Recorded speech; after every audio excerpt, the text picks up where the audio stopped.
hand washing before and after eating, acknowledging cleanliness standards that exceed European practices. The act of eating seems more communal, less hurried, despite the obvious commercial nature of the transactions. The preparation methods fascinate and disturb you in equal measure. Vendors cook over charcoal in clay braziers that seem too small for the quantities they produce, yet somehow maintain consistent heat and timing.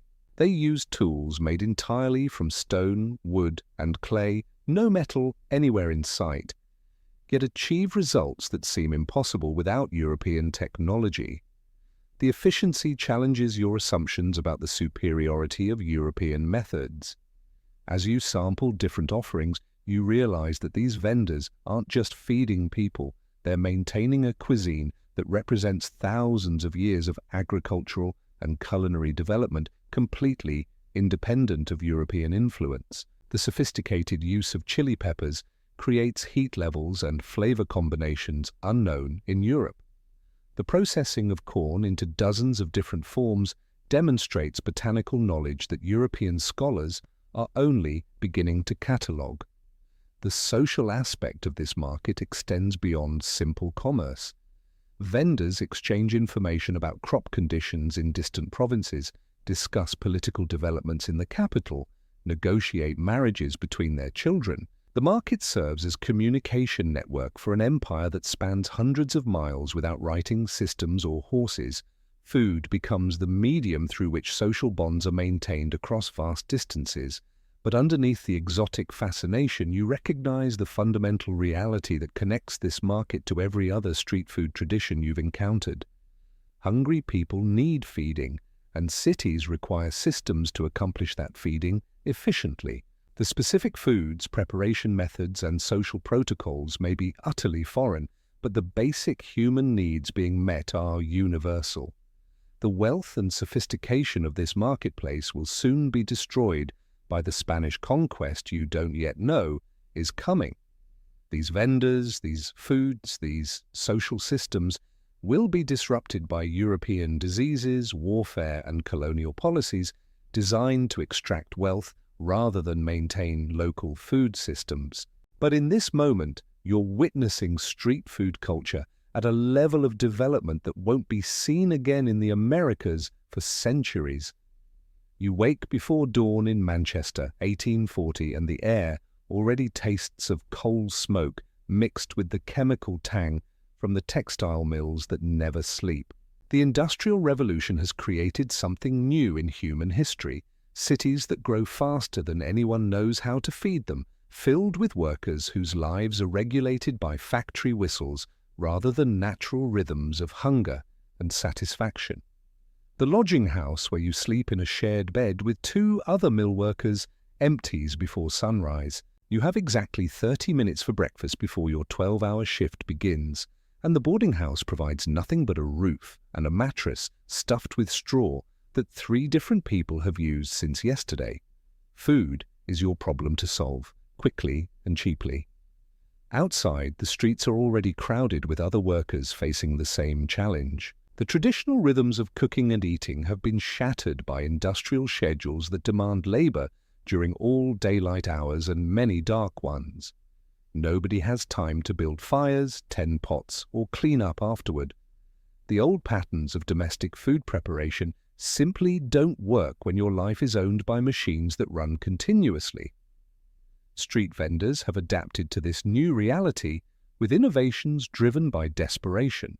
A pie man positions his cart near the mill gate, selling hot meat pies that can be eaten one-handed while walking.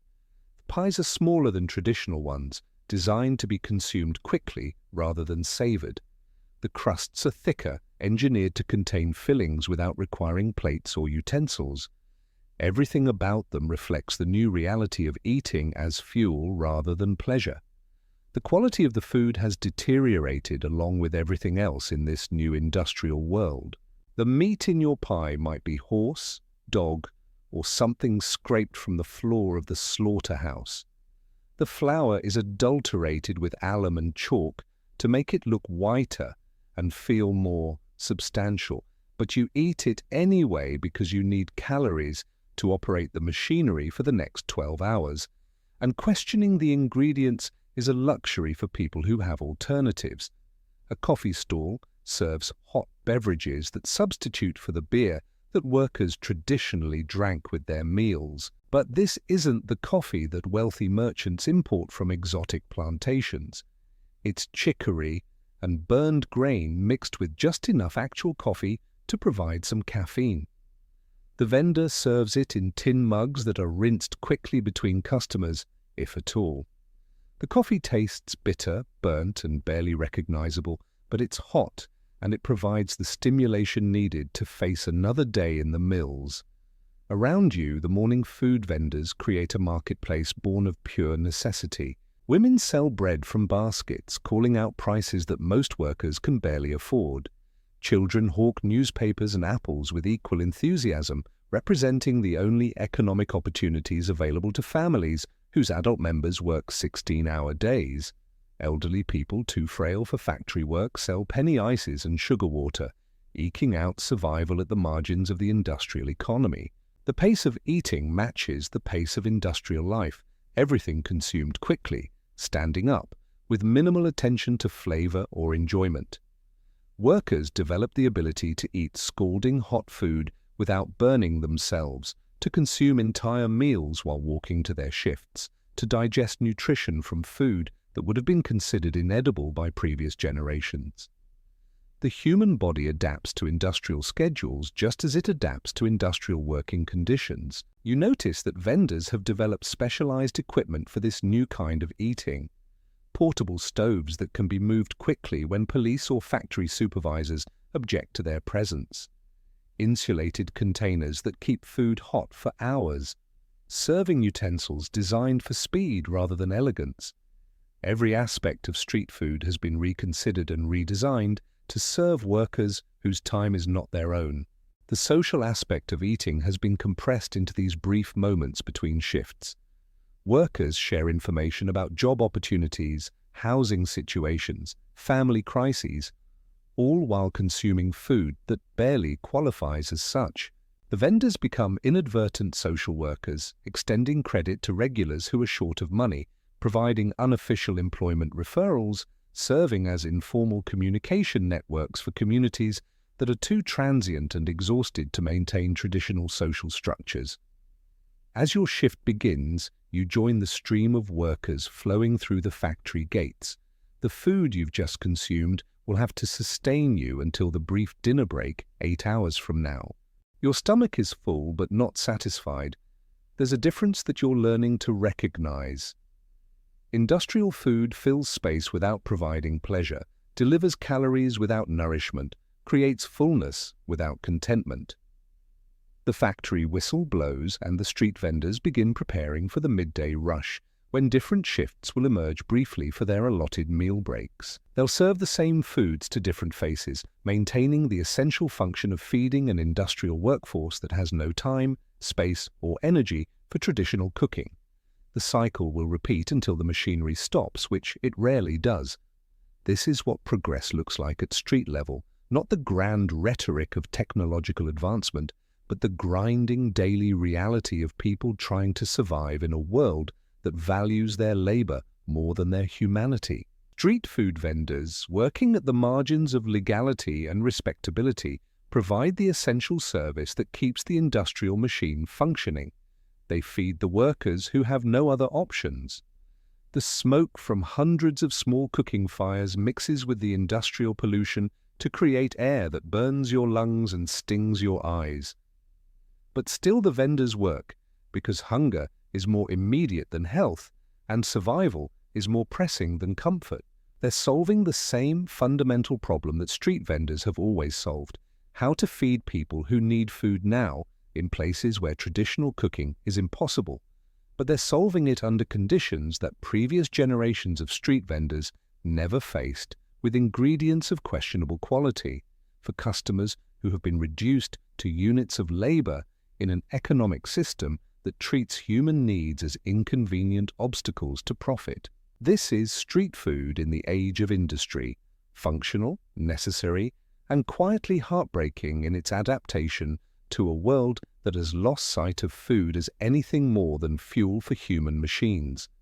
We've traveled through 5,000 years of hunger and hope, watching the same drama play out in countless variations across continents and centuries. Street vendors feeding workers in ancient Babylon, serving noodles in Tang Dynasty markets, wrapping tamales in Aztec Tenochtitlan, selling pies outside Manchester mills. Each vendor faced the same fundamental challenge: how to transform raw ingredients into ready food for people who had no time, no equipment, no domestic space for cooking. Each solved it with whatever materials their world provided: clay pots and charcoal, bamboo steamers and coal fires, stone metates, and wood-burning stoves. The technology changed, but the human need remained constant. Street food was never just about food. It was about survival in cities that grew faster than anyone knew how to organize them properly. It was about creating community among strangers thrown together by economic necessity.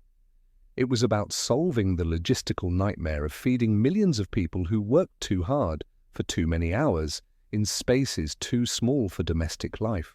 The vendors we've met tonight weren't entrepreneurs pursuing passion projects or artistic visions. They were people trying to survive, who discovered they could survive by solving other people's survival problems. They turned necessity into livelihood, hunger into opportunity, desperation into the most fundamental form of commerce humans have ever developed. But maybe, if you listen closely to the night sounds around you, the distant hum of traffic, the whisper of air through vents, the soft settling of buildings full of sleeping people, you can still hear the echoes of those ancient vendors calling their wares through narrow streets where hungry people searched for their next meal. So rest now, traveler, through time and hunger. Let the weight of all those meals, all those transactions, all those small moments of satisfaction settle into your bones, and perhaps in your dreams you'll taste the smoky sweetness of foods that fed civilizations one bowl at a time. Sleep well.